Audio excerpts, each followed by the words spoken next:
琅琊台风景名胜区。琅琊台位于山东省胶南市西南处的海滨，最早是由越王勾践建造的。这里也是秦始皇统一中国后所建造关谷外唯一的行宫。西汉末年时，琅琊台毁于地震，但是却留下了中国最珍贵的文物——秦朝刻石，记述了秦始皇大统天下的功绩。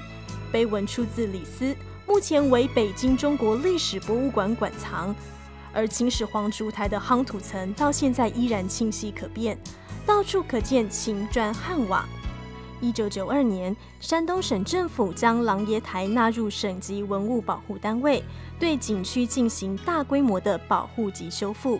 以秦代风格修建了徐福殿，152米长的云梯，登上望月楼可见中国5大古港之一古琅琊港，也是秦始皇命徐福率命数千童男童女东渡日本的启航地。馆方再现秦始皇遣徐福入海求仙的高大花岗岩群雕，令人仿佛身在战国时期。